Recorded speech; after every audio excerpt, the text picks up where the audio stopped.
खिलाफ लगाए नारे और देश की रक्षा के लिए तैनात सेना पर पत्थर मारे, देश की सेना के लिए, देश की रक्षा के लिए तैनात सेना पर पत्थर मारे। उस वक्त मैं अंदर ही अंदर फूट फूट कर रोता हूँ और अपने पत्थर होने पर पहली बार शर्मिंदा होता हूँ और अपने पत्थर होने पर पहली बार शर्मिंदा।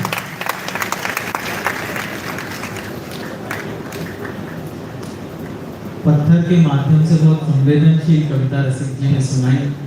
उसमें कुछ प्रसंग तो सच में ऐसे थे बाबू जो कोटेबल में जिनको उद्धृत किया जा सकता है। एक बार इस सदन इस श्रेष्ठ कविता के लिए तालियां बजाकर रसिक जी का सम्मान करें। रसिक जी ने मील के पत्थर का जिक्र किया, नील के पत्थर का जिक्र किया। मैं महाराज अग्रसेन के संदर्भ में मासूम गाजियाबादी जी की 4 पंक्तियां पढ़ता हूँ कि तुम्हारी शख्सियत से ये सबक लेंगी नई नस्लें, वही मंजिल पे पहुंचा है जो अपने पांव चलता है, मिटा देता है कोई नाम तक भी खानदानों का, किसी के नाम से मशहूर होकर नाम चलता है। आप अपने किरदार को कैसा बनाते हैं इससे तय होता है कि 1000 वर्ष बाद आपको कैसे याद किया जाएगा।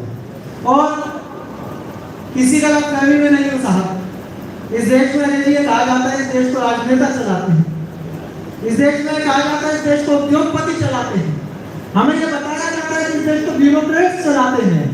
आपको सूचित करना चाहता हूं ये तीनों बातें झूठ हैं। इस देश को जब भी चलाया है तो कुछ पागलों ने चलाया है। इस मुल्क को चलाने के लिए आपके दिमाग में एक जुनून, एक पागलपन का होना जरूरी है।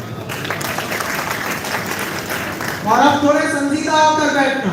अब तक आपका आलस्य या प्रमाद इस सदन का कोई अपमान नहीं कर रहा था, लेकिन अब जो बात मैं कहने जा रहा हूं, अगर उसको आपके आलस्य, आपकी तरंगता ने रोक दिया तो वो उस बड़ी बात का छोटापन रह जाएगा। इस देश में पागल हुए आजादी से पहले 18-19 साल का बालक अपने बाप से कहता था पिताजी मैं देश को आजाद कराऊंगा, तो उनके पिता उन्हें डांट देते थे कि भगत सिंह तुम्हारा दिमाग खराब हो गया है, 90 वर्ष से कांग्रेस लगी हुई है, इतने बड़े बड़े लोग लगे हुए हैं, बजाज लगे हुए हैं, गांधी लगे हुए हैं, इनसे मिलकर मुल्क आजाद नहीं हुआ, तुम 18-19 साल के शोधे देश आजाद कराने की बात करते हो, दिमाग मत खराब करो, जाओ अपना काम करो।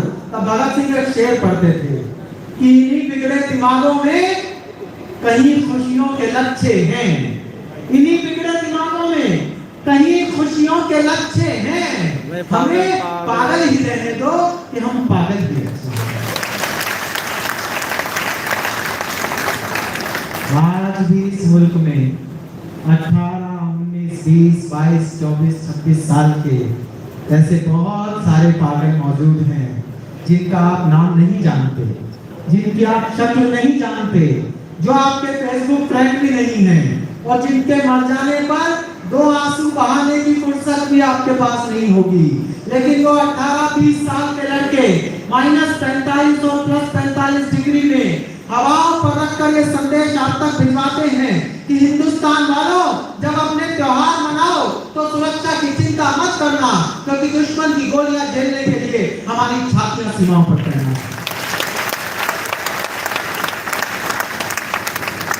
मैं उन देश के लाडले बेटों को याद करने के लिए उस आवाज को इस माइक पर बुलाना चाहता हूं जिसकी आयु को श्रृंगार लिखने की थी, जिसकी आयु को किताबों के उन गुलाबी एहसासों में खो जाने की थी जब पाठ्य पुस्तकों के बीच में मोर पंख और प्रेम पत्र रखे मिलते थे। लेकिन उसने तय किया कि इस मुल्क को इस दौर में प्रेम पत्रों की और कोयल की कूक की आवश्यकता नहीं है। इस मुल्क को इस समय बारूद के धमाकों की जरूरत है। इस मुल्क की तंद्रा को तोड़ने के लिए इस समय उस स्वर की जरूरत है जिससे आपकी धमनियों का रक्त शौर्य बनकर पूरे देश की चेतना जगा दे। मैं चाहता हूं कि मां की लाडली बेटी जिसने ये बड़ा दायित्व निभाया है, अपनी आयु से 20 वर्ष आगे बढ़कर एक बड़ा काम वो कर रही है और अपने आयु से 20 वर्ष पीछे हटकर एक युवा काम आप करना। आपकी जोरदार तालियों में ये नाम ले रहा हूं और अगले जो क्षण बीते यहाँ तिरंगा लहराना चाहिए। ये बहुत कमजोर तालियां हैं, ये सदन बताए कि भिवानी ने कितने लाल सीमा पर दिए हैं। जोरदार तालियों के बीच